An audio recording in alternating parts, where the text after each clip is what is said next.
बिहार में जो विद्यालयों की वास्तविक स्थिति है उसको यह हमारे पीछे जो स्क्रीन पर विद्यालय की जो ये जर्जर भवन है यह दर्शाता है कि बिहार में शिक्षा का क्या आलम है। बिहार में शिक्षा की बदहाल स्थिति को कब तक सुधारा जा सकता है, कब सुधरेगी बिहार में शिक्षा की स्थिति।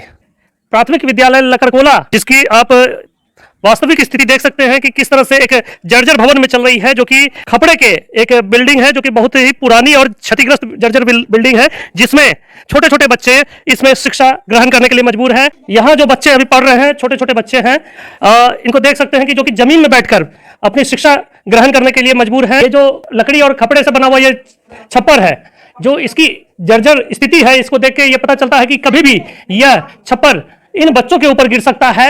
इस जर्जर भवन में जो बच्चे पढ़ रहे हैं अपनी जान को दांव पर लगा के इन्हें इस जर्जर बिल्डिंग में पढ़ने के लिए मजबूर होना पड़ रहा है। इन विद्यालयों की जो स्थिति है इसको लेकर स्थानीय जनप्रतिनिधियों की क्या प्रतिक्रिया है, आम जनता जो जिनके बच्चे इस जर्जर विद्यालय में पढ़ने को मजबूर है उनके माता पिता का क्या कहना है, उनके दर्द को हम जानने का प्रयास करेंगे। खबरों के माध्यम से हमसे जुड़े रहने के लिए YouTube पर हमारे चैनल को सब्सक्राइब करें और बेल आइकन को दबाकर घंटी बजाएं। यहाँ स्थानीय प्रतिनिधि के रूप में पंचायत समिति सदस्य हैं सुमंत बिंद। सुमन जी, जो स्थितियाँ आपके पंचायत की जो स्थिति है, विद्यालय की जो स्थिति है, विद्यालय में जो समस्या है उसके निराकरण को लेकर क्या आप शिक्षा विभाग से मांग करते हैं? पवन भैया, सबसे पहले तो आपको नमस्कार प्रणाम कि आप जमालपुर से चल के हमारे पंचायत में आए हैं और ये मेरा क्षेत्र है, 11 नंबर वार्ड है, ये मड़फा कला का है। अभी भी हम प्रतिनिधि बने तो हमको लगा कि हमको जाना चाहिए क्षेत्र में, तो आप आए तो हमको बहुत खुशी हुआ, कम से कम आप आवाज़ उठा रहे हैं मेरे स्कूल के लिए। अभी स्थिति इतना ख़त्म है यहाँ पे। और देखिए दूसरी बात है क्या, यहाँ पे पता हम पहला सबसे बड़ा आश्चर्य हम ही देखे कि यहाँ पर जल नल योजना का टंकी बन रहा है। यहाँ पे सबसे ख़त्म वाली बात ये है कि यहाँ टंकी बनेगा, यहाँ विद्यालय है भाई, तो टंकी बना रहे हैं आप। और नीतीश कुमार हमारे कहते हैं, नीतीश बाबू देखिए कहते हैं कि विद्यालय शिक्षा एकदम बहुत बढ़िया सुधार हो रहा है। देखिए अभी यहाँ आप देखे होंगे तो बाथरूम नहीं है, और स्कूल में देखिए 70 साल आज़ाद देश हो गया है, मगर मेरा बिहार में मेरा धरारा प्रखंड हमारी पंचायत अभी भी ऐसी नहीं हुआ है। और देखिए विद्यालय का दुर्दशा कि खिड़की भी नहीं है और गेट भी नहीं है। अब खप्पड़, अगर बरसात आ जाएगा तो बच्चा कहाँ पढ़ेगा, तो हमको तो आश्चर्य बढ़ रहा है। अभी हम अगर ये मगर नहीं देगा स्कूल बनाएगा तभी हम अनशन पर बैठेंगे भी यहाँ पे हम, और हम डीएम साहब को चिट्ठी देंगे और बीडीओ साहब को देंगे कि देखिए मेरा स्कूल का क्या स्थिति भी है मड़फा कला में। और सबसे पहले मेरा तो ये कहेंगे कि मेरा स्कूल देखे आप, बच्चा भाई यहाँ पढ़ रहा है, इसीलिए हम मांग करते हैं भैया। ये जो बिल्डिंग पीछे आप देख रहे होंगे कि जो पीछे हमारे पीछे जो ये जर्जर अवस्था में जो बिल्डिंग अर्धनिर्मित बिल्डिंग है, तो क्या लगता है कि बिल्डिंग किस कारण से अधूरा रह गया है, हम नहीं बन पाया? हमको लग रहा है कुछ दलाली या क्या परेशानी है, नहीं तो हम नहीं बता सकते हैं। अभी हम कुछ दिन हुआ जीता हुआ, अभी 4 महीना हुआ, अभी उसके बारे में जानकारी हमको नहीं है। अगर जानकारी होगा तो आपको हम जरूर बताएंगे कि ये बिल्डिंग बना हुआ, लगता है कुछ दिन के बाद ये ढलाई हो जाता तो अभी यहाँ बच्चा पढ़ता, मगर क्या किस लिए रुका हुआ है तो बता सकते हैं वीडियो साहब और पदाधिकारी काय बंद है भाई। ये जो नीतीश कुमार का दावा रहा है कि हमारे जितने भी विद्यालय हैं अत्याधुनिक उपकरणों से लैस है, यहाँ तो ना तो बेंच और डेस्क की सुविधा है, ना ही छत है सही से, और यहाँ तो मनोरंजन के लिए भी झूला को लेकर सिर्फ यहाँ झूला का एक नमूना बना हुआ है, लेकिन झूला नहीं नज़र आ रहा है।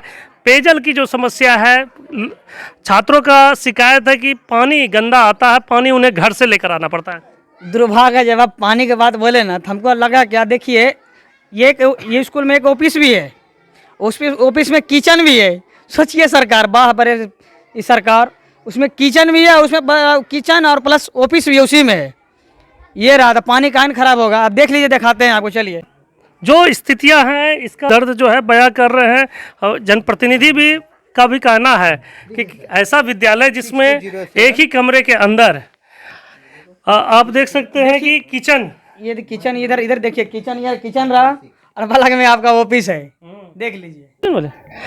हमारे साथ पंचायत के स्थानीय निवासी हैं, क्या नाम हुआ आपका? मेरा नाम पांडव कुमार गुप्ता है। पांडव जी, जो स्थितियां विद्यालय की देखने को नज़र आ रही है, आप भी पंचायत में प्रतिनिधि रह चुके हैं, वार्ड सदस्य रह चुके हैं, जो इस विद्यालय की स्थितियां हैं, जो जर्जर स्थिति में बच्चे यहाँ पढ़ने के लिए मजबूर हो रहे हैं, क्या लगता है कि सरकार को इस पर ध्यान देना चाहिए? नहीं, देना तो चाहिए सरकार पर ध्यान, लेकिन यहाँ का विद्यालय में जो मध्यम भोजन का जो टेंडर दे दिया है वेंडर आदमी को, वेंडर के कुछ मनमानी के कारण अभी 2-3 दिन से हम यहाँ आए हैं काम करने के लिए।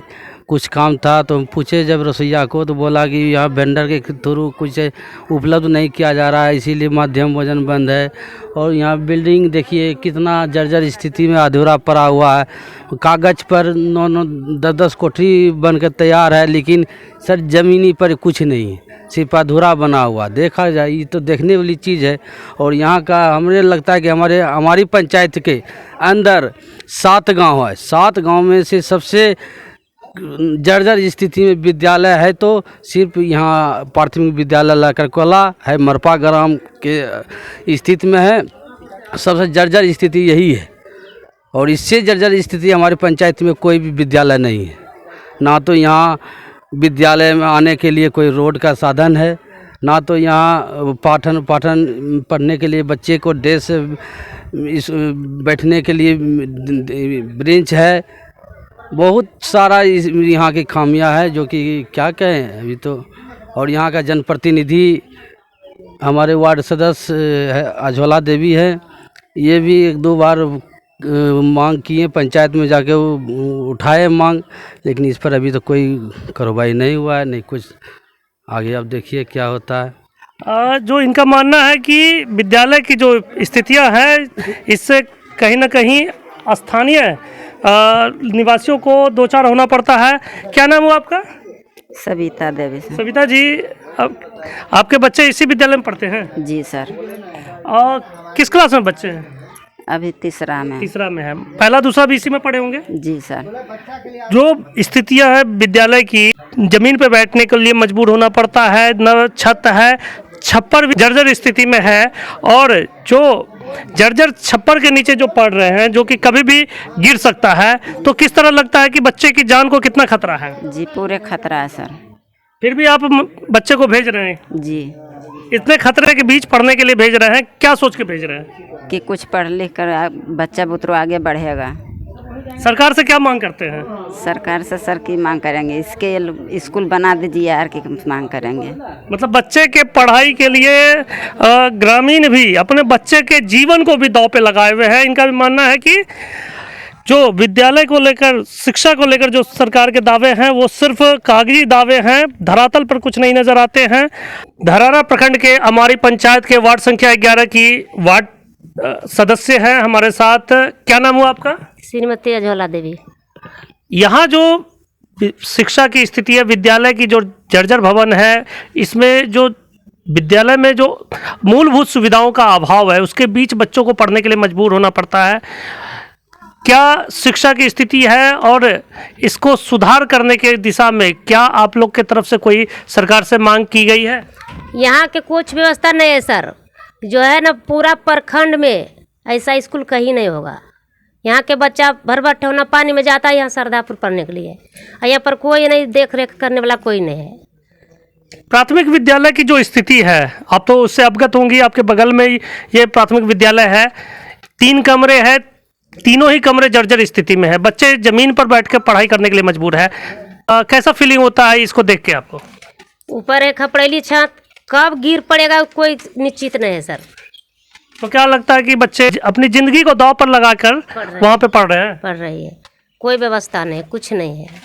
आप लोगों ने मांग कभी उठाया शिक्षा विभाग से? उठाए, लेकिन कोई अधिकारी कोई भी नहीं, नेता लोग कोई भी नहीं है यहाँ पर आई है।